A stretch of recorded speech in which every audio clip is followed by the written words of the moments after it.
Eu vou ler nas duas versões. Eu vou ler na NVI, pois eu vou ler na corrigida, que é uma versão mais antiga. Mas tem muito a ver com o que nós vamos tratar aqui hoje à noite, né? Então diz assim, na nova versão internacional: não permitam que ninguém que tenha prazer numa falsa humildade e na adoração de anjos os impeça de alcançar o prêmio. Tal pessoa conta detalhadamente suas visões e sua mente carnal a torna orgulhosa. Agora, interessante que a corrigida, a Almeida corrigida, diz assim: ninguém vos domine a seu bel prazer, com pretexto de humildade e culto dos anjos, metendo-se em coisas que não viu, estando debalde inchado na sua carnal compreensão. Desculpe, Colossenses 2,18. Me perdoe, Colossenses 2,18. Colossenses 2,18. Então, falando de coisas que não viu. É mais ou menos isso aqui a tônica do versículo. Também, antes de começarmos, eu quero explicar que eu não posso falar desse assunto do ponto de vista da astronomia, porque eu não sou astrônomo. Eu não tenho autoridade para falar do ponto de vista da astronomia. Também não posso falar do ponto de vista da física, porque eu também não sou físico. Então eu quero tratar a palestra de hoje com vocês do ponto de vista da Bíblia, porque eu acho que é isso que realmente nos interessa aqui hoje à noite, né? Eu creio que seria muito interessante, futuramente, nós repetirmos esse tema e trazermos pessoas da área científica para dar um parecer. Eu acho que é muito importante, tá? Aliás, eu tenho usado um livro, e este livro está aqui comigo, é um livro escrito por 3 autores, né? E é um livro muito bom. Pena que este livro não tem no português, mas ele é citado, vocês vão ver que ele é citado aqui no esboço. O livro do Hugh Ross e outros. Ken Samples eu o conheço pessoalmente, ele fez parte do staff, do quadro de pesquisadores do Instituto Cristão de Pesquisas na América do Norte. E um excelente pesquisador, professor na Universidade de Azusa, Pacific Azusa, a Universidade dos Estados Unidos, lá na área da Grande Los Angeles. Então, neste livro tem um astrônomo que escreve, tem um teólogo, que é o Ken Samples, e tem também alguém ligado ao governo norte-americano, que dá o parecer também sobre o que o governo acha das pesquisas sobre os discos voadores. Outra coisa que eu quero dizer para vocês, já de imediato: existem pessoas sérias pesquisando discos voadores. Então nós não vamos aqui ficar desdenhando, zombando, com zombaria. Vai ter momento na palestra que é engraçado, porque tem coisa engraçada. Em tudo tem coisa engraçada. Mas eu quero deixar bem claro que nós não estamos tratando apenas de bobocas, que diz que, chamando de boboca, alguém que viu isso ou viu aquilo. Então, é importante ter em mente que existem sim cientistas e pessoas equilibradas, capazes, tá, que estão hoje na área dessa pesquisa aí da ufologia. Então, dito isso, vamos começar. A ufologia é o estudo dos casos de objetos voadores não identificados, os OVNIs, e encontros extraterrestres relatados por várias pessoas em todo o mundo. Em maio de 1986, vários caças Mirage e F-5 da Força Aérea Brasileira perseguiram OVNIs nos céus de São Paulo. Esta notícia está na revista Manchete, de 28/11/87, na página 52. Essa revista não existe mais, talvez em arquivos de internet, né? Mas eu tenho a revista. Já ocorreram mais de 3 milhões de observações desde 1942 e mais de 100 contatos diretos. Eu pulei? Desculpe, obrigado, é verdade. As estatísticas indicam que alguém viu um OVNI a cada minuto em algum lugar do mundo, e um tripulante ET extraterrestre é visto a cada 2 dias. Já ocorreram mais de 3 milhões de observações desde 1942 e mais de 100 contatos diretos. O astrônomo americano Seth Shostak, do Instituto SETI, sigla inglesa de Busca por Inteligência Extraterrestre. Mas espera aí. Agora eu não me lembro. Tem uma declaração dele, acho que me fugiu, né? Acho que, infelizmente, acho que eu perdi a declaração dele naquele negócio de copiar e colar, talvez tenha se perdido. Me perdoe por isso. Mas vamos para o próximo parágrafo. Tá? Recentemente, a Aeronáutica Brasileira publicou uma portaria que regulamenta o acesso a informações do governo sobre disco voadores. Segundo a Folha de São Paulo, o Arquivo Nacional tem sob sua guarda relatos sobre OVNIs, fotografias e desenhos reunidos pelo governo entre 1952 e 1989. No total, são 1.562 páginas de documentos que tratam de objetos e luzes não identificados. Os papéis mostram, inclusive, a participação oficial do governo nas investigações de objetos luminosos desconhecidos. A forma do objeto era cilíndrica, quase cônica, dizia um dos relatórios. Esses documentos eram sigilosos até recentemente, tendo sido liberados ao acesso público pelas Forças Armadas entre outubro de 2008 e setembro de 2009. A entrega dos dados sobre os OVNIs ocorreu após um pedido feito pela CBU, que é a Comissão Brasileira de Ufólogos, que esse pedido foi feito à Casa Civil em 2007. E esta informação está na Folha de São Paulo, de 11 de agosto de 2010. Portanto, é uma informação recente. Tá? E não apenas isso, mas até o Jimmy Carter, ex-presidente norte-americano, pelo Partido Democrata, disse que já viu disco voador. Então, não é uma figura, ele é diácono da Igreja Batista e um político, alguém que já foi presidente dos Estados Unidos. E aí eu coloquei também, aí, repetindo, existem cientistas sérios estudando tais fenômenos. Quais são as características descritas dos discos voadores? Velocidade. Velocidade incrível. Uma rapidez e um poder de ascensão e de manobra em torno de si mesmo incomuns. Assim, surge de repente e de repente desaparece. São deslocamentos incomuns na vertical e na horizontal. Eu me lembro, isso faz tanto tempo, eu ainda trabalhava na Embraer, e aconteceu em São José dos Campos a Feira Internacional dos Aviões. E naquela época eu trabalhava e nós fomos para o aeroporto ver a exposição dos aviões. Muitos aviões interessantes. Claro que hoje está muito mais sofisticado. Mas eu não me esqueço quando eu vi o ARIE, um avião que ele decolou e depois ele voltou e ele pairou em cima de nós e cumprimentou o público, abaixou o nariz.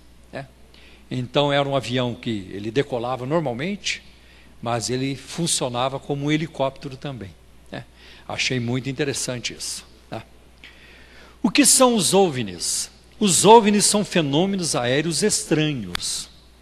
Por isso a sigla OVNIs, objetos voadores não identificados.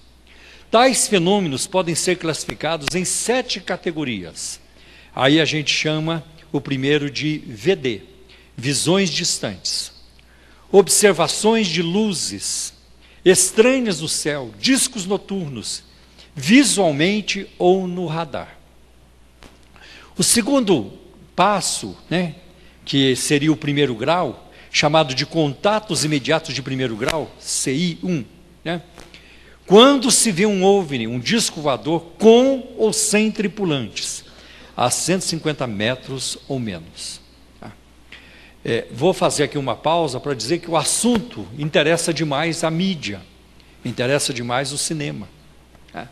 O filme ET mostra isso muito bem. É um filme muito interessante, cativante, Mas na linha do ET tem muitos outros, muitos vieram antes e não vão parar de vir. Tá? O segundo grau é CI 2, né? Quando os OVNIs deixam marcas físicas no ambiente, como marcas de aterrissagem, galhos de árvores quebrados e etc. Tá? Ou marcas no chão. Depois vem o contato de terceiro grau, CI terceiro. OVNIs ou discos voadores com tripulantes bem próximos, inclusive espaçonaves em terra com tripulantes dentro delas ou nos seus arredores. Depois vem o contato de quarto grau, CI quarto, quando acontecem supostos sequestros pelos ETs, em que as pessoas afirmam terem sido levadas à força para dentro de um OVNI para pesquisas, comunicação ou outras razões. Abdução. Tais eventos são esquecidos até que uma série de episódios sob hipnose, sob hipnotismo, leva à descoberta do sequestro. Então a pessoa, eu vi isso, eu vi aquilo, e ela então vai contando. Depois vem o contato de quinto grau, né? CI quinto. Pessoas que dizem estar em comunicação pessoal com os ETs através do ocultismo. Tá? Na década de 90 estava muito em voga a nova era. Hoje não se fala mais nova era. Também naquela época se chamava Era de Aquário. Né? Hoje esse movimento é chamado de nova espiritualidade. Mas dentro das atividades da Era de Aquário, havia uma chamada channeling, que é canalização. É um tipo de mediunidade, em que as pessoas ligadas ao movimento, elas transmitiam palavras, elas transmitiam mensagem dos ETs. Às vezes em transe, ou entrando em transe, ou como que possuída por um ET, então elas transmitiam as mensagens dos ETs. E aí vem o contato de sexto grau, CI sexto, inclui ferimentos, estupros ou mortes, resultantes de um encontro pessoal com os ETs. Muitos ufologistas afirmam que há textos bíblicos que falam sobre os OVNIs. E um dos mais comuns é o que está lá em Ezequiel, capítulo 1. Vamos ler, porque se a gente não lê, não tem como documentar. Mas Ezequiel, capítulo 1, do versículo 15 ao 21. E diz assim: e vi os animais. Neilton, só Bíblia. Obrigado. E vi os animais, e eis que havia uma roda na terra junto aos animais, para cada um dos seus 4 rostos. O aspecto das rodas e a obra delas era como cor de turquesa, e as 4 tinham uma mesma semelhança. E o seu aspecto e a sua obra era como se estivesse uma roda no meio da outra roda. Andando elas, andavam pelos 4 lados deles, não se viravam quando andavam. Estas rodas eram tão altas que metiam medo, e as 4 tinham as suas cambas cheias de olhos ao redor. E andando os animais, andavam as rodas ao pé deles. E elevando-se os animais da terra, elevavam-se também as rodas. Para onde o espírito queria ir, iam, para onde o espírito tinha que ir. E as rodas se elevavam defronte deles, porque o espírito da criatura vivente estava nas rodas. Andando eles, andavam elas, e parando eles, paravam elas. E elevando-se eles da terra, elevaram-se também as rodas defronte deles, porque o espírito dos animais estava nas rodas. Outras passagens são exploradas pelos ufólogos, ou ufologistas. A outra é de 2 Reis, capítulo 2, versículo de 1 a 12, que fala sobre a ida de Elias para o céu num carro de fogo. Também um outro texto explorado pela ufologia é o de Mateus, capítulo 2, versículo de 1 a 12, que fala sobre a estrela do Oriente, que guiou os magos até Belém. Eles dizem que ali foi um disco voador também. Há muitos outros textos na Bíblia que são explorados para esse fim. Agora, veja algumas possíveis explicações algumas delas vêm da ciência. Tá? Os dados da Força Aérea Americana sugerem que os OVNIs podem ser incidentes causados por fenômenos naturais, meteoros, podem ser. E também o relatório da Força Aérea Americana diz que 80% dos contatos diretos com ETs são ilusões. São ilusões. E eu garanto para você, eu já vi pessoas dentro de um carro, à noite, o carro vazio. E eu olhei pela janela e a pessoa estava lá dentro. Mas não estava nada. Mas os meus olhos diziam para mim que estava. É incrível como você enxerga aquilo que a sua mente quer enxergar ou não quer enxergar. É incrível. É incrível. Então isso pode acontecer. Eu me lembro, por exemplo, quando eu morava em Minas, na minha juventude, andava a cavalo à noite, e no meio do mato, e eu via fantasma tudo quanto é lado. É incrível como você enxerga. Um galho moveu, está lá o capeta. Está lá a mula sem cabeça, está lá o lobisomem. É desse jeito. É incrível como o ser humano consegue enxergar coisa que não está aí. Mas nós vamos caminhando aqui. Tá? Então, a turma bate o pé que viu. Né? Acredita-se também que estes objetos podem ser operados à distância por controle remoto. Tá?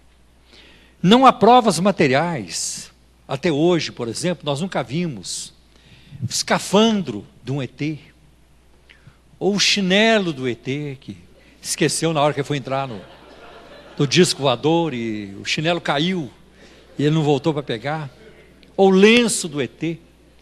Nós nunca vimos isso. Não existe um lugar no mundo onde alguém possa dizer, quer ver a cueca de um ET como é? Não tem. O pijama de um ET, o lenço de um ET, não existe. Então nós não temos ainda, né? E uma outra coisa que eu preciso deixar muito claro aqui para vocês, porque a pergunta aqui é, existe vida inteligente em outros planetas e outras galáxias? Eu não posso dizer para vocês que não existe. Não, eu não posso dizer isso. Eu só posso dizer que até agora nós não sabemos. A ciência não tem ainda, não está conclusiva, ela não bateu o martelo em cima disso. Tá? Pode ser que exista, mas nós não sabemos. Até o momento não sabemos. Tá? A grande pergunta aqui hoje é, a Bíblia, ela ensina que existe vida inteligente em outro planeta? Então vamos em frente. Não há provas materiais, né?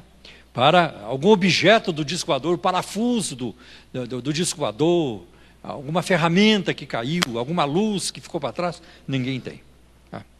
Muita coisa que nós temos é em termos de filmes, de fotografias, mas todos nós sabemos, ainda que leigos no assunto, que dá para você criar muita coisa. Principalmente na era pós-informática em que vivemos, dá para você criar muita coisa hoje em termos de vídeos e fotografias. Como explicar que os ETs respiram aqui sem qualquer equipamento? Por exemplo, existem lugares no universo onde o ser humano não conseguiria sobreviver porque não tem oxigênio. Tá? Que tipo de respiração os ETs têm? Por que alguns enxergam ETs sem o equipamento de respiração, como se eles tivessem adaptado à vida terrestre? Acabou de chegar, mas já está adaptado. É muito complicado. Por que viriam de tão longe? Só para fugir? Mas do que eles estão fugindo? E por que não iniciam eles mesmos o contato com o ser humano? Porque hoje tem 2 naves no espaço que elas vão girar pelo espaço por milênios. Puseram lá um disco com gravação, mensagem da Terra, tem uma gravação em mais de 60 línguas, na esperança de que alguém, um dia, em outra galáxia, em algum outro lugar, no outro planeta, encontre e faça um contato com a Terra. Existe isso. Outra coisa muito séria, a crença em OVNIs, em discos voadores, já provocou tragédias. Em 1997, 39 adeptos da seita Heaven's Gate, okay? Portão do Céu, em San Diego, na Califórnia. Essas 39 pessoas cometeram suicídio coletivo. O que é que você acha de uma crença que mata as pessoas, que leva as pessoas à morte? Deliberadamente tirar as suas vidas, crendo que alcançariam a salvação através de uma nave-mãe, uma máquina voadora que estava seguindo o cometa de Halley. Então, aí entrou o livro do Ken Samples, aí na nota de rodapé. Tá? Outra coisa, se os ETs, porque os ufólogos dizem isso, eu nunca ouvi falar de ET atrasado. Olha, tem uns ETs muito burrinhos, muito tapados, analfabetos, ignorantes, eu nunca ouvi falar. Todo mundo quando fala de ET, não, eles estão anos-luz à nossa frente, a tecnologia deles é incomparável. Eu fico então perguntando, se os ETs estão anos-luz na nossa frente em conhecimento, em tecnologia, por que que eles então não entram em contato conosco? Se nós, na nossa pobre e limitada sabedoria e conhecimento, e a nossa tecnologia tão limitada, porque ainda nós não conseguimos resolver a questão do câncer, nós ainda não conseguimos resolver a questão da diabetes, do diabetes, ainda não conseguimos impedir, por exemplo, enchentes, a nossa tecnologia é muito pobre, nós não conseguimos controlar a temperatura, o clima, tempestades, ainda não conseguimos controlar vulcões ou mesmo terremotos. Agora, os ETs têm uma tecnologia anos-luz na nossa frente, é muito conhecimento. Se nós, com uma tecnologia tão pobre, temos feito algum esforço para entrar em contato com os ETs, será que eles não têm nenhum interesse em nós? Será que não querem nada com a gente? Será que riscaram a gente do mapa? Não queremos nada com esses terráqueos. Parece um bando de formiga lá embaixo. Né? E eles têm a tecnologia, segundo os ufólogos. Conhecimento enorme, anos-luz à nossa frente. Eu pergunto, como é que os ETs não conseguem entrar em contato conosco? Mas os ufólogos têm uma explicação. Sabem por quê que os ETs não podem entrar em contato conosco? Porque a NASA impede. E não é só a NASA, não. A CIA também impede. O FBI, que é a polícia interna dos Estados Unidos, também impede. A KGB lá da Rússia é uma das que mais impede os ETs de entrar em contato conosco. Mas espera aí, se eles estão anos-luz na nossa frente, como é que a NASA, a CIA, a KGB, o FBI e até a polícia de Varginha, lá em Minas Gerais, consegue impedir os ETs de entrar em contato conosco? É uma coisa sem sentido. Sem sentido. Porque qualquer ETzinho, até um bebê ET, que está anos-luz na nossa frente, daria um chega para lá na NASA, sai da frente. Eu vou falar agora com alguém lá e acabou. É uma coisa incoerente. Para mim é uma coisa incoerente. Não faz sentido. Então, muitos pesquisadores chegam à conclusão de que a ufologia, ela está mais para a arena do misticismo, mais para a arena mística, do que para a arena científica. E a ufologia acaba se tornando uma crença, uma forma de crer. Acaba se tornando uma forma de fé de muitas pessoas. Agora vamos ver a questão à luz da Bíblia. A Bíblia não se manifesta sobre vida inteligente fora do planeta Terra. A Bíblia é silenciosa, a Bíblia nada diz sobre isso.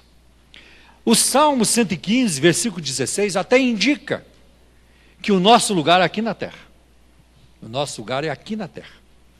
Eu sei que haverão viagens aí espaciais e siderais e tudo isso, e o progresso, depois de nós nem sabemos para onde vai a humanidade. Mas olha o que diz o Salmo 115, versículo 16. Os mais altos céus, desculpe aí que o versículo está repetido, os mais altos céus pertencem ao Senhor, mas a terra ele a deu, ele a confiou ao homem, mas a terra ele deu aos filhos dos homens. Um versículo que os ufólogos gostam muito de usar é Hebreus 11:3, que diz assim: pela fé entendemos que os mundos, pela palavra de Deus, foram criados. Ah, está vendo? A própria Bíblia diz que tem outros mundos. Olha, muito cuidado com o termo grego que aparece em Hebreus capítulo 11, versículo 3. Aí não é cosmos, ou cosmoi, que seria o plural. Aí é aionas, que significa as eras, as estações, né? Pela fé entendemos que as eras, os tempos, pela palavra de Deus foram criados. É isso que diz Hebreus capítulo 11, no versículo 3. Então não há base bíblica para dizer que tem outros mundos ou com vida inteligente, com base em Hebreus 11, 3. Outra coisa que nós aprendemos dos relatos das pessoas que tiveram contato com os ETs, que os ETs são pecadores. Porque existem relatos de estupros. Tem mulher que chega para o marido e diz: meu bem, isso que você está vendo foi um ET. Eu fui abduzida. E um bando de ET veio para cima de mim. O que eu ia fazer? Mas quando nasce a criança, nasce com a carinha de um terráqueo. Não tem nada, não nasce verde, não nasce com 3 cabeças, nem com 12 braços, nasce igualzinho um terráqueo. E às vezes nasce parecendo com o vizinho. Esse que é o perigo. Não está tão longe na outra galáxia, está muito perto. É complicado. Então, os ETs são pecadores, porque eles estupram, eles mentem, eles matam. Então, tem ETs picaretas. E aí entra uma pergunta: e eles não precisam de salvação? Sendo seres tão inteligentes, anos-luz na nossa frente em tecnologia, e eles não precisam de salvação? Se os ETs pecam, eles precisam de perdão, de salvação. Então eu pergunto: uma outra encarnação do Verbo, numa outra galáxia, num outro planeta? Cristo teria morrido outra vez, ou várias vezes, em outros lugares do universo, fora da Terra, e teria ressuscitado também em alguma outra parte do universo? Olha o que diz Hebreus 2,17. Por essa razão, era necessário que ele se tornasse semelhante a seus irmãos em todos os aspectos. Aqui fala de Cristo. Para se tornar sumo sacerdote misericordioso. Cristo se tornou semelhante a nós, em todos os aspectos, menos no pecado. Tem uma frase que eu gosto muito, vou repetir para vocês, vou dizer aqui para vocês. Cristo participou da nossa fraqueza física e emocional, mas nunca participou da nossa fraqueza moral e espiritual. Cristo nunca conheceu, nunca teve fraqueza espiritual ou moral. Ele teve fraqueza física e emocional. Ele teve algumas emoções que nós também passamos por elas. E fraqueza física também, porque ele precisou descansar, dormir. Ele precisou comer. Então, o corpo dele precisava da restauração que o nosso precisa quando vamos a um restaurante. Por isso que o lugar onde a gente come se chama restaurante, porque é para restaurar nossas forças. É isso que quer dizer. Tá? A turma já quer ir lá para o Habib's depois que terminar aqui. Restaurar. Então, eu fico pensando, que aparência física Jesus teria em outra galáxia? Em outra galáxia, porque se você fizer uma pesquisa sobre os ETs, eu já fui atrás disso muitas vezes, e tem livros sobre os ETs. Tem livros assim humildes, mas tem livros sofisticados, muito caros. Tem alguns são caríssimos. E tem livros ilustrados. E vocês precisam ver as fotos dos ETs. Tem ET de tudo quanto é tipo. Tem ET em forma de elefante, em forma de vaca. Tem ET em forma de serpente, de cobra. Tem ET com uma cabecinha pequenininha, um corpo enorme. Tem ET com um corpo pequeno, a cabeça enorme, o corpo pequeno, tudo o contrário. Tem ET com 4 braços, 12 braços, ET centopeia com 100 braços. Tem ET de 3 cabeças, de 12 cabeças, tem de tudo quanto é tipo. E eu pergunto, Jesus se tornaria semelhante aos ETs? Que aparência física Jesus teria? Porque a Bíblia diz, em Colossenses capítulo 2, versículo 9, que lindo este versículo, porque nele habita corporalmente, fisicamente, toda a plenitude da divindade. Então Cristo tem um corpo físico lá no céu, palpável. O mesmo Jesus que foi apalpado por Tomé, é o Jesus que subiu para o céu. Por isso que ele fala assim, vou preparar-vos um lugar. Porque se ele não tivesse um corpo físico, não precisaria de lugar. Então, tem que ter um lugar para o corpo físico. O corpo de Jesus glorificado, mas palpável ao mesmo tempo. Depois da ressurreição, Jesus comeu. Jesus comeu mel, comeu peixe, e Jesus foi tocado. E aí nós vemos em 1 Timóteo 2,5, há um só mediador entre Deus e os homens, Jesus Cristo, homem. Cristo permanece homem, tá? Que é muito importante. Agora, que aparência Jesus teria no céu, se ele tivesse feito uma outra salvação numa outra galáxia, num outro planeta? Você já imaginou? Você entra no céu, finalmente, consegui, graças a Deus. Não foi fácil, mas Jesus me trouxe, pela sua graça. E quando você olha no trono, e você quer ver o Salvador, contemplar a sua face, porque essa será a sobremesa da vida espiritual. Está lá em Apocalipse 22:4. E verão o seu rosto. E você entra na sala do trono, e quando olha no trono, lá está um ser de 3 cabeças, um punhado de braço, chamando você para se aproximar. Pode vir, meu filho, vem, meu filho. Você vai perguntar para o anjo, aonde que é a saída aqui? Cadê a porta da saída? Complicado. Então, estas questões, à luz da Bíblia, eu só posso analisar à luz da Bíblia. Então, para mim fica muito difícil. Uma outra coisa importante, não podemos perder de vista, é que as visões do livro de Ezequiel foram visões de Deus. Isso está em Ezequiel, capítulo 1, versículo 1, quando Ezequiel diz, eu estava no meio dos cativos, junto ao rio Quebar. Os céus se abriram e eu vi visões de Deus. Eram visões de Deus. As visões são transmitidas geralmente em forma de símbolos, como acontece muito nos livros de Daniel e Apocalipse. E por quê?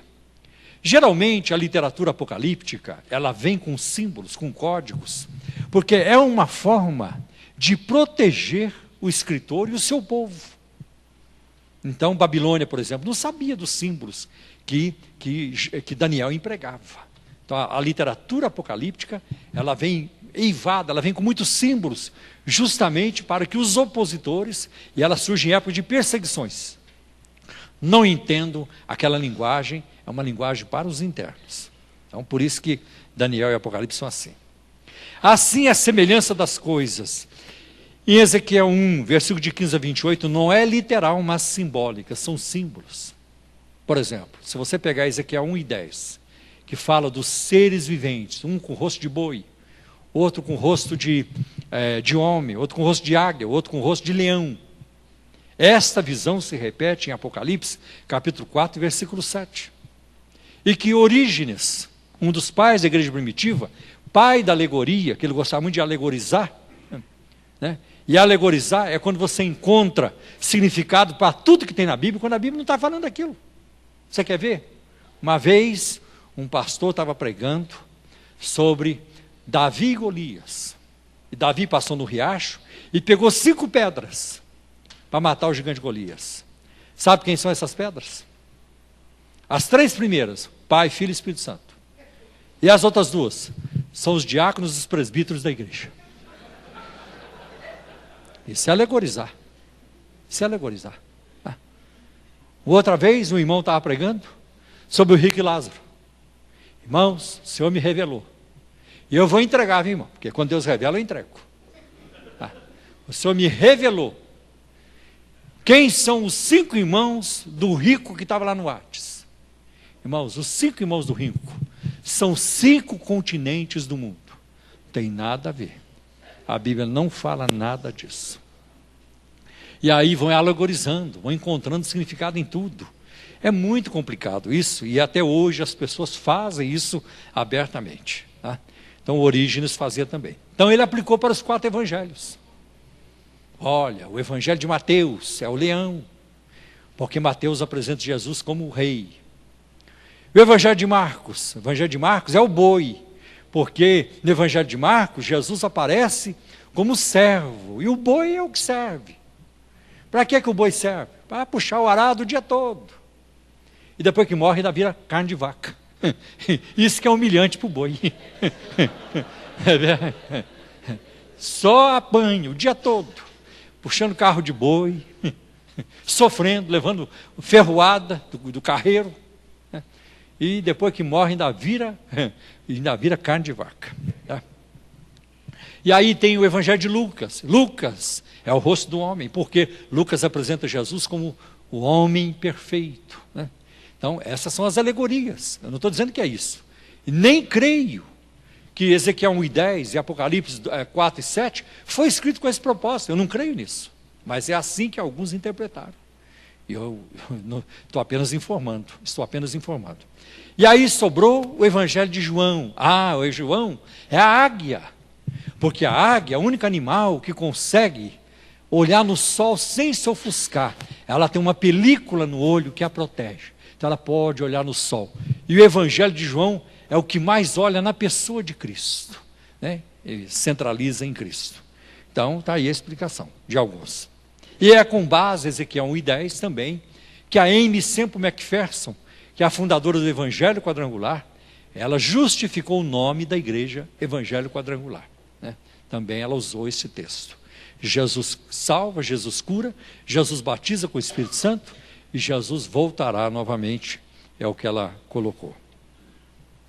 E outra coisa que nós vamos ver que em Ezequiel, as criaturas eram anjos, pois tinham asas, como em Isaías 6:2, em Apocalipse capítulo 4, versículos de 6-8.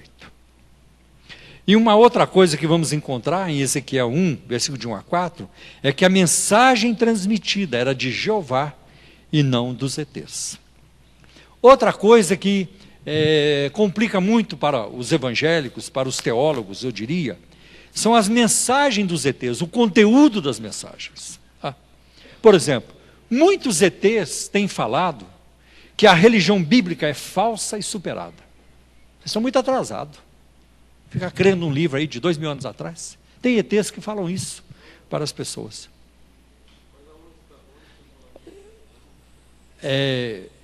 No livro Compreendendo a Nova Era, você encontra essas informações, do Walter Martin. Tem um livro publicado pela Bom Pastor que traz essas informações também. Os ETs? Não, são sessões de mediunidade, né? Acontece. É tudo na base do ocultismo, né?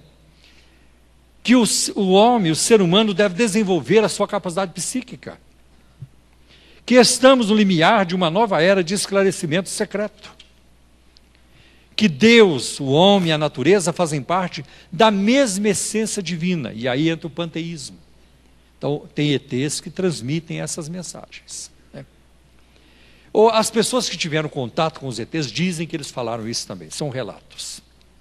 Que entidades cósmicas estão vindo à Terra para ajudar a humanidade a deixar os velhos caminhos e ajustar-se a uma nova era de avanço espiritual. E eu me lembro, quando na década de 90, na virada do ano 2000, era muito comum você ouvir as pessoas falando, é verdade, eles virão mesmo. E eles vão tirar da Terra aqueles que não concordam. Serão tirados da Terra e só vão ficar aqui no mundo aqueles que aceitarem ser doutrinados por eles. Eles vão levar embora da Terra para outros planetas e lá passarão por um processo de reeducação e depois que forem reeducados, voltarão para a terra. Eu não sei se eles vão dar essa explicação para o arrebatamento da igreja. Quando formos arrebatados, alguém poderá dizer, eu não falei para vocês que a turma viria de outras galáxias para tirar essa gente atrasada do nosso meio? E eles vão ser reeducados agora? Eu não estou preocupado. Se Cristo vier enquanto eu estiver vivo, e eu for arrebatado, não me interessa o que vão falar de mim. Pode até falar que o diabo me carregou, que não vai fazer diferença nenhuma. Não fará diferença nenhuma. Tem problema nenhum. Tem problema.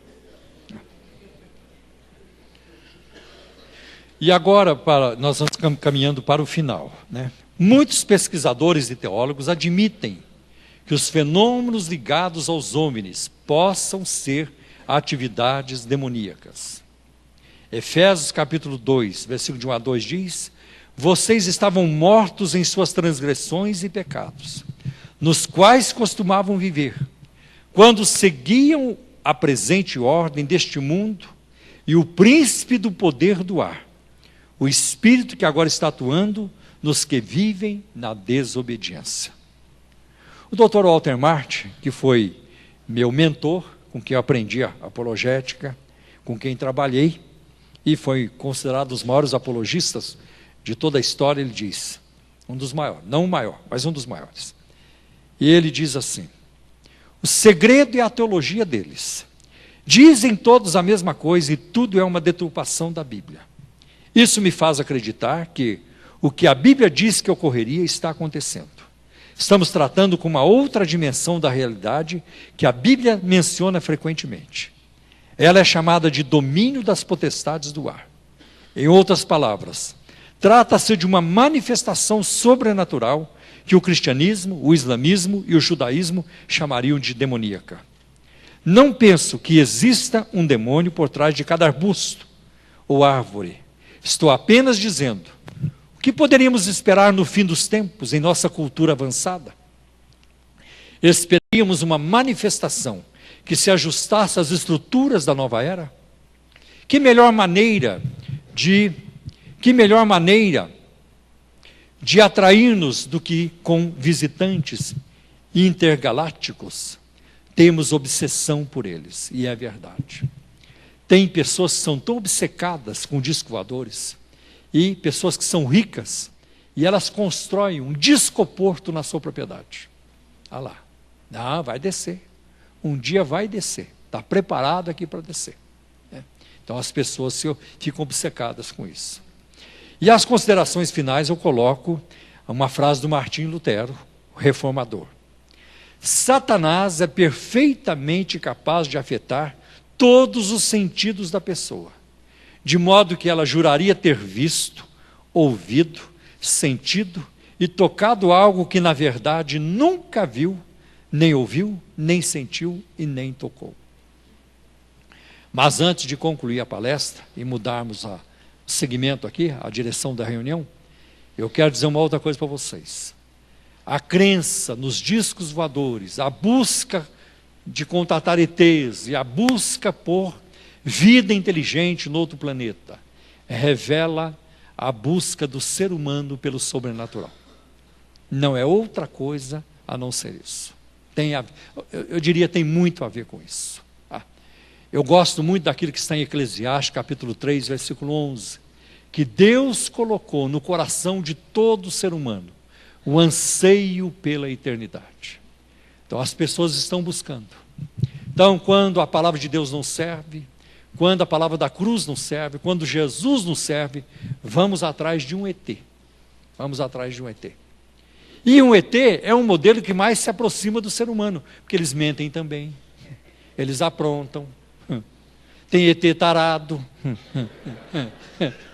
Então, fica mais fácil a relação do que você ser confrontado pelas palavras de um homem perfeito, justo, amoroso, Deus encarnado. Mas essa busca da ufologia tem muito a ver com a busca que o ser humano tem, com a sua sede interior. E aí não posso deixar de citar Jeremias capítulo 2, versículo 13. O meu povo fez duas loucuras. A mim me deixaram manancial de águas vivas e cavaram para si cisternas rotas que não detêm as águas. Tá? Então eles preferem ir atrás disso. Não, cara, é ET. E tem alguns, é claro que nem todos fazem isso. Tem alguns que têm uma forma mais sofisticada de buscar. Tem aqueles, são muito poucos, mas estão numa pesquisa científica e séria, como eu afirmei no início da palestra. Mas a maioria da turma que está envolvida com ufologia é gente que faz qualquer coisa, participa de sessões, de mediunidade, vai atrás de hipnotismo, quer saber o que já viu e se submete a qualquer coisa. Terapias de vida passada, para ver se não teve algum efeito, ou se não veio de alguma galáxia para cá. Em tudo isso. E é interessante, porque tem um movimento no Brasil, um grupo no Brasil chamado Cultura Racional.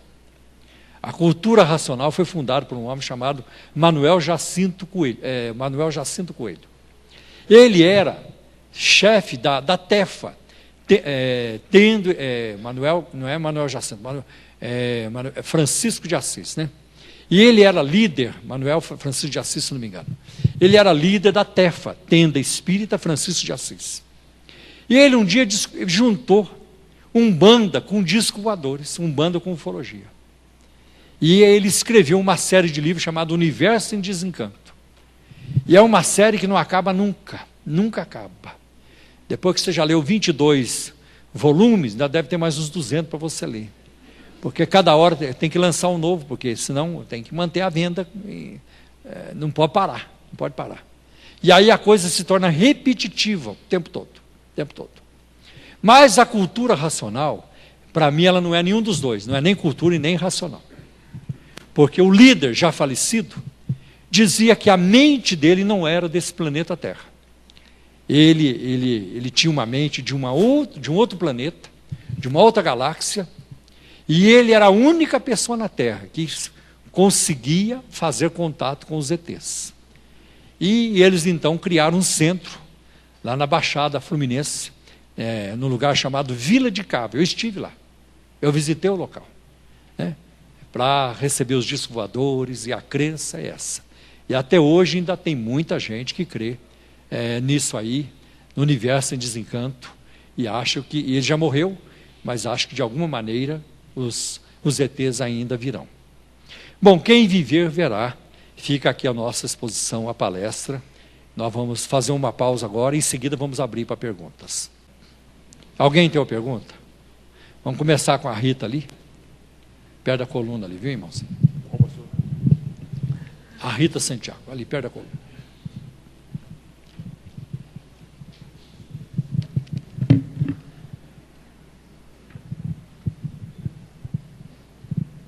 Graça e paz a todos.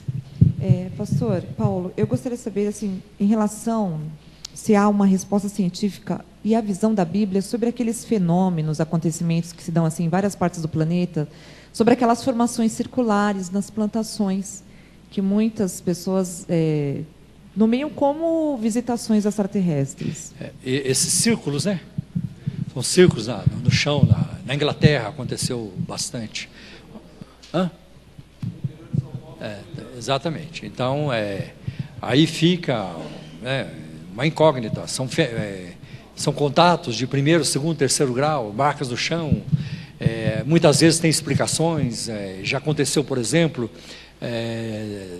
haver uma pesquisa e acabarem descobrindo que, na verdade, não se tratava de disco voador. Aquilo tinha sido feito por alguém. Agora, tem coisas que também não se explicam, né? Então, nós temos que aguardar mais informações. Eu já li bastante sobre isso, mas eu não me lembro de tudo que eu li. Israel, aqui.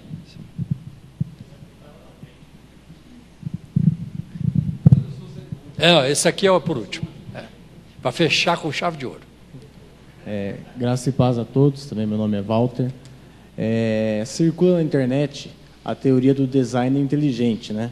Que a Terra, na verdade, teve uma intervenção alienígena que acelerou a vida dos habitantes da Terra, né?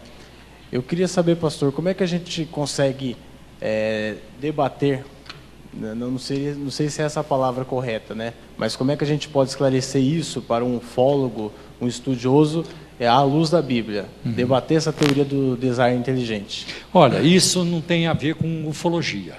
Isso tem muito mais a ver com a teoria da evolução versus criação. Então, eu creio que a teoria do design inteligente, não sei se eu estou certo, porque também não é minha área. Eu teria que saber biologia, eu teria que saber pelo menos biologia para falar do assunto. Eu não sou biólogo. Tá? Mas parece que a teoria do design inteligente não é um ET por trás disso, mas um ser inteligente por trás disso, e que muitos teólogos acham que é o próprio Deus, né? Então seria uma criação inteligente, versus o ateísmo, que diz que não foi assim criado, foi o Big Bang, foi uma evolução, ou tem outros grupos que dizem que a natureza sempre existiu, que nada foi criado, né? Então o design inteligente vai dizer, não, tudo teve um princípio, e um ser inteligente criou isso, né? Que para os teólogos é o próprio Deus, né?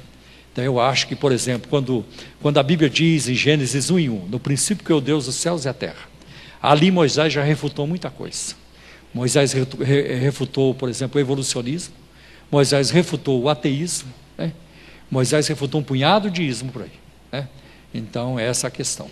Agora, outra coisa muito importante que nós temos que ter em mente é que a questão da evolução-criação não é uma briga, uma disputa entre a ciência e a Bíblia. Não é isso. É uma disputa entre o teísmo e o ateísmo. Existe uma militância ateísta no mundo. Por exemplo, um dos líderes desse movimento de ateus é o Richard Dawkins, que escreveu o livro Deus um Delírio. Tá? Deus um Delírio. E ele escreveu, ele é um erudito britânico.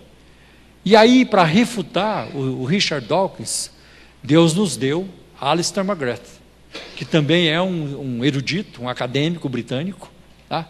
Colega do Richard Dawkins. Tá? Os dois têm a mesma formação acadêmica, ambos são físicos, fazem trabalho juntos, dão conferência juntos.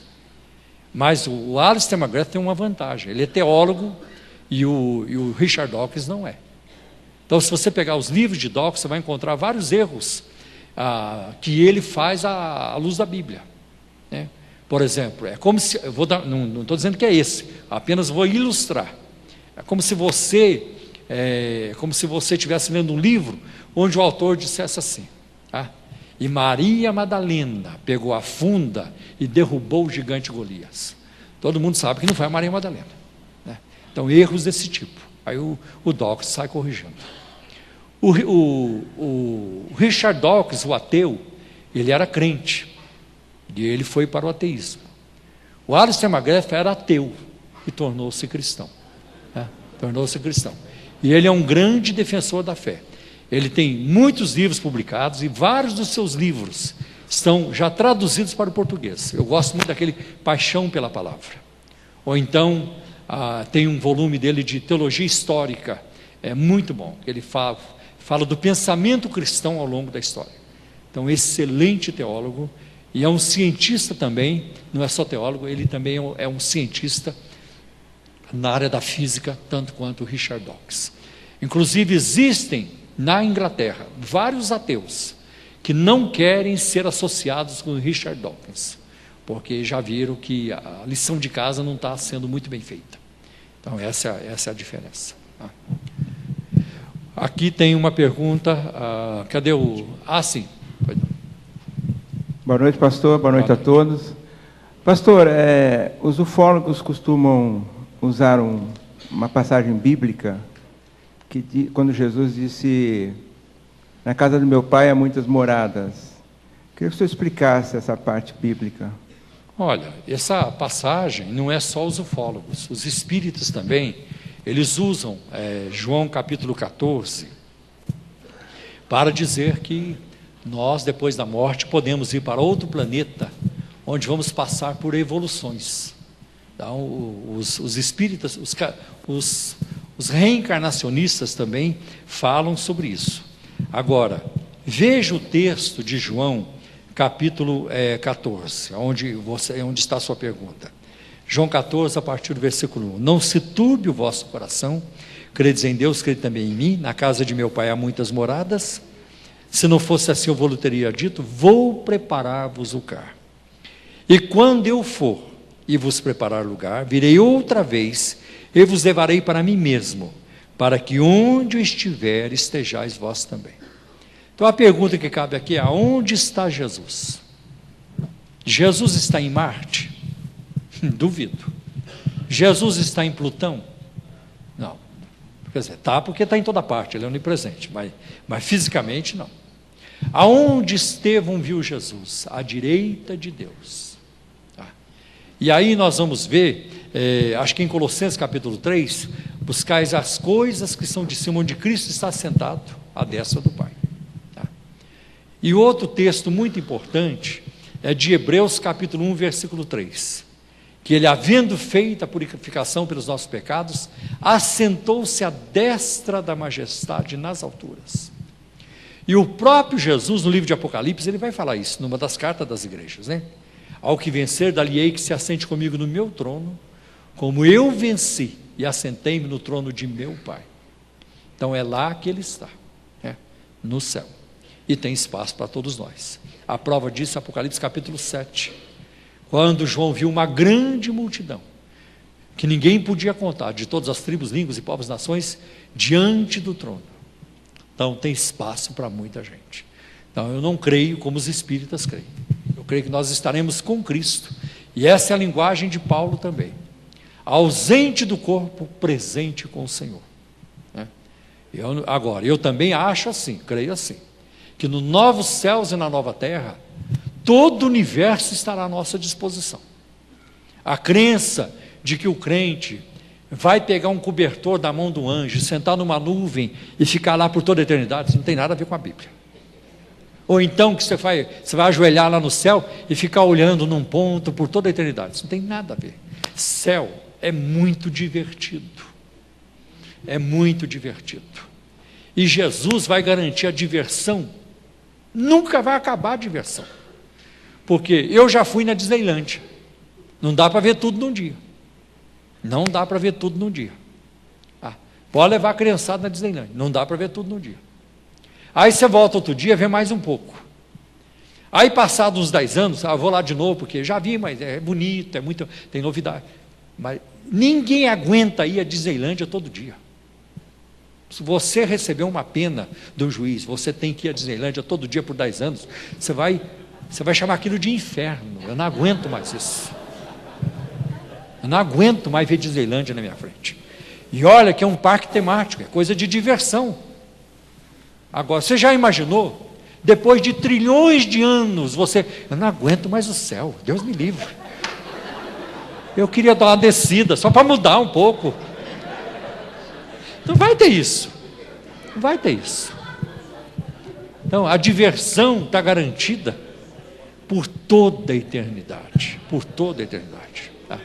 Porque Deus não é um Deus infeliz. Estou cansado de ser Deus, não sei mais o que fazer, já criei isso, não sei mais o que criar para preencher o meu tempo. Não existe crise na divindade, como também não existirá crise em nós, de maneira alguma, por toda a eternidade. Agora, isso aí eu não sei, um dia vocês vão chegar lá no céu, só não vamos chamar de bobo porque vocês vão estar lá no céu, senão vocês iam dizer, como aquele pastor era um bobinho, não falou nada, a coisa é muito além do que ele falou. Amém, e eu concordo com vocês, é muito além. Então esses são os lugares que Deus preparou para nós. Aqui perto do Batista, aqui tem um irmão que quer fazer a pergunta. Boa noite, pastor. Boa noite. Eu gostaria que o senhor comentasse um pouco a respeito da Área 51, que é o caso mais famoso de captura e posse de material extraterrestre, até mesmo de uma nave do caso Roswell, que é o mais famoso da história, que foi apreendida com tripulantes e dizem que está lá. E essa Área 51 é o local mais seguro do planeta Terra, mais até do que a Casa Branca, que é a moradia do governo americano, né? Olha, todo mundo que escreve a respeito menciona isso, mas eu, sinceramente, não vi nada de concreto. É aquilo que eu disse no início. Nós precisamos ter acesso em algum lugar. Por exemplo, você vai encontrar em alguns lugares do mundo, eu já vi, uma pedra lunar exposta que os astronautas tiveram. Trouxeram de lá. Mas quanto a ET, um ET que foi operado, que abriram o ET para examinar e tudo, sinceramente, está mais para a área da boataria do que mesmo de provas com evidência. Então, sinceramente, eu não conheço. Eu acho que tem muita coisa que se fala para impressionar. Há muito terrorismo ufológico. Não porque agora aconteceu lá, não porque agora está acontecendo aqui. Nós não temos essas provas, né? Então, e são coisas que estão muito lá atrás também. E por que elas nunca foram mostradas? Por que nós não temos acesso a isso? Eu acho que é por aí. Eu acho que tem muita gente brincando, acho que tem muita gente que já brincou, acho que tem muita gente que já se iludiu também, mas nós não temos. O livro azul tem tudo isso, né? Então, sinceramente, nós não temos acesso a isso. Vamos para mais uma pergunta. Aí, sim. Doutor Paulo Romero, boa noite a todos. Dentro da ufologia, eu queria saber como é que fica dentro da passagem bíblica, como o próprio apóstolo Paulo, ele declara e fala que ele subiu até o terceiro céus, e lá ele ouviu coisas que não era para ser relatada e falada de acordo, né, para os homens aqui e seja escrito para nós. Dentro da ufologia, como é que eles enxergam esse versículo da Bíblia que fala sobre isso, né? E também, como, né, eu estava pesquisando dentro do site da Adventista Sétimo Dia, lá está falando sobre, né, os três céus, né? O céu terreno, o céu acidental, parece assim, e o céu que é a parte do trono de Deus. Onde ficaria, então, na realidade, os extraterrestres? Em que classificação dessa celestial? Bom, vamos lá. Primeiro, não vou tratar sobre o Adventismo do sétimo dia, porque será o assunto do próximo mês. Tá? Mas a sua primeira pergunta não tem a ver com a ufologia. Eu nunca vi alguém ligar a ufologia a isso, mas eu vou responder a sua pergunta. Quando, em 2 Coríntios, capítulo 12, Paulo diz, conheço um homem, que há 14 anos, se no corpo ou fora do corpo, não sei, foi arrebatado até o terceiro céu. E depois ele coloca no versículo 4, ao paraíso.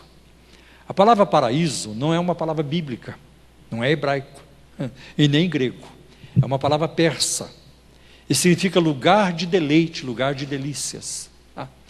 Quando Paulo fala, eu fui arrebatado até o terceiro céu, fui até o paraíso, Paulo está usando uma terminologia judaica.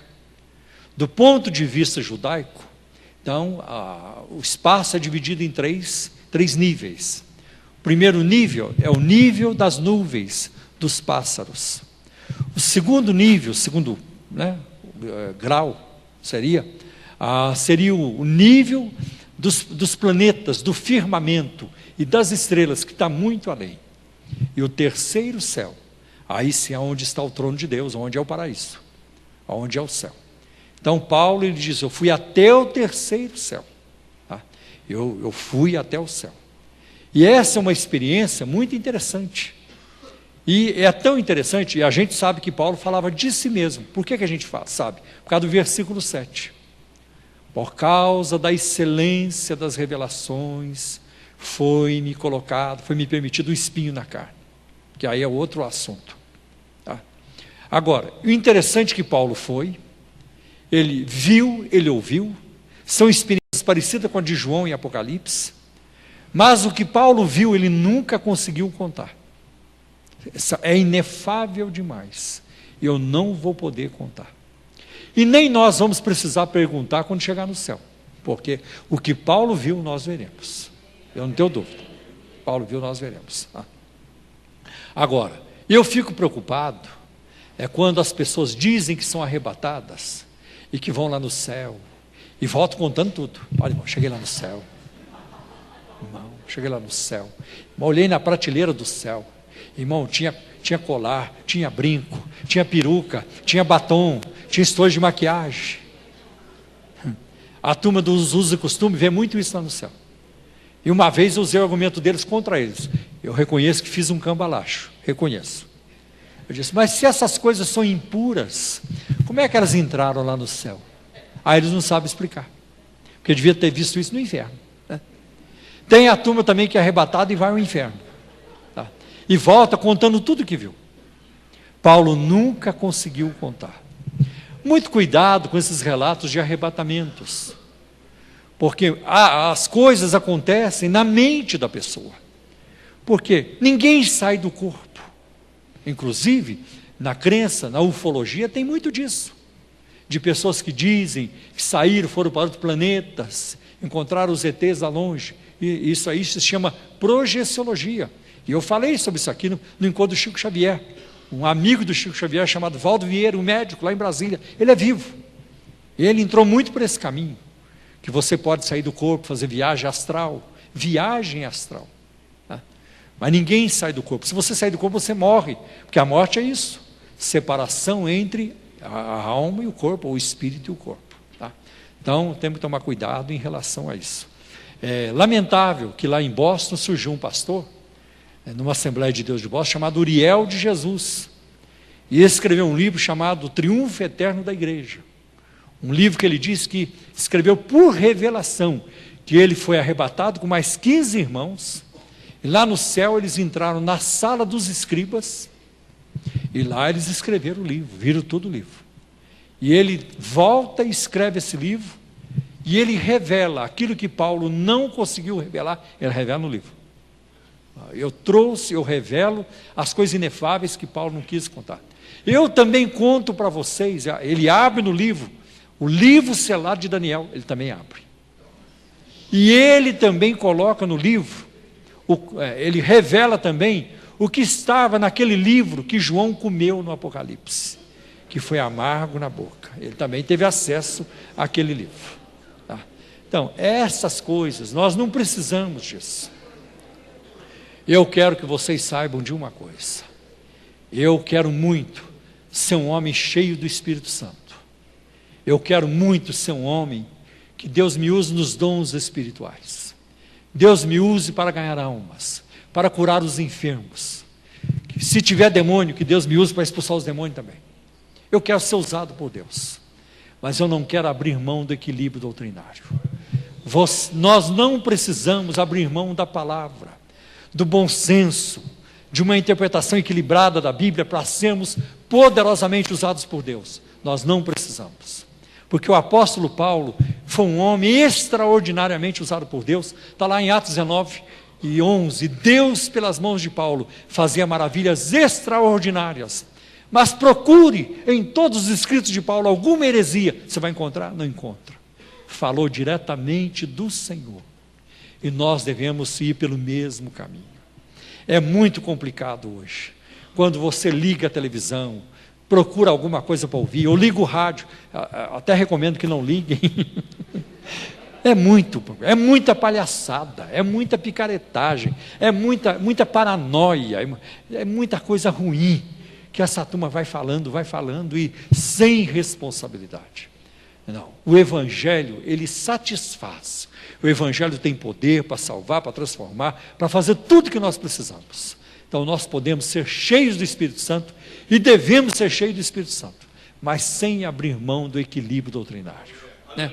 Nós precisamos ser vistos como dispenseiros fiéis. Nós não podemos pregar para agradar as pessoas, agradar nós mesmos, e nem podemos ter um ministério para nos promover. Irmão, quando eu sopro, as pessoas caem. Irmão, se eu botar a mão, cai. Se eu chegar perto, caiu. Irmão, eu tô na unção, estou na bênção. E vão arranjando títulos, e vão com glamour, e aí se tornam mercenários, e aí bota a roupa de grife, carrões, aí tem segurança, não pode chegar perto. Coitado, o Bartimeu não teria chance, lá naquela época já quase não teve, mas hoje está pior. Aí entra os títulos e tudo isso. Nós não precisamos. O Evangelho como ele é, puro e simples, é tudo que nós precisamos, é o que o mundo precisa. Não precisamos de inovações. Que Deus nos ajude a viver essa vida. Amém? Em nome de Jesus, encerramos agora, em nome de Jesus. Glória a Deus. Vamos ficar em pé. Vamos lá.